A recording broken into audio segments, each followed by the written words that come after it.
उत्तर प्रदेश के कानपुर से एक दिल दहला देने वाला मामला सामने आया है। यहाँ एक बाप इतना बेरहम निकला कि उसने अपनी बेटी के प्रेमी की झूठी फोन कॉल पर आग बबूला हुआ और उसने अपने हाथों से बेटी का बेरहमी से गला घोंट दिया।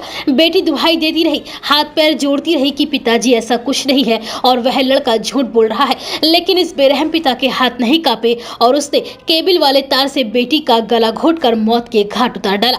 अब उस बेटी की मां ने अपने हत्यारे पति के खिलाफ बेटी की हत्या की एफआईआर दर्ज लिखवाई है, जिसके बाद पुलिस ने हत्यारे पिता को गिरफ्तार कर जेल भेज दिया है। दरअसल मामला कानपुर के रावतपुर इलाके का है। यहाँ रहने वाली 16 साल की लड़की का सोनू नाम के एक लड़के के साथ प्रेम प्रसंग चल रहा था। सोनू लड़की से शादी करने के लिए तैयार था, लेकिन लड़की के पिता इसके लिए तैयार नहीं था। लड़की के माँ बाप का कहना था कि लड़की अभी बहुत छोटी है। बीते दिनों प्रेमी सोनू ने लड़की के पिता को फोन पर एक फर्जी सूचना दी कि तुम्हारी बेटी से मेरा प्रेम संबंध है और वह इस समय प्रेग्नेंट भी है, इसलिए मैं उससे शादी करूंगा, बेटी से मेरी शादी करवा दो। बेटी के प्रेमी के मुंह से ऐसी बातें सुनते ही पिता के पैरों तले से जमीन खिसक गई और फिर वह इस बात से काफी आग बबूला हुआ और वह गुस्से में घर आया और सबसे पहले अपनी पत्नी को लेकर मायके में छोड़ाया और फिर दारू पी और नशे में ही अपने घर पहुंचा और घर पहुंचकर उसने केबल का तार लिया और बिस्तर पर सो रही बेटी का गला घोंट दिया। इस दौरान लड़की के चीखने चिल्लाने पर मकान के किराएदारों को हत्या की भनक लग गई और उन्होंने लड़की की मां को फोन कर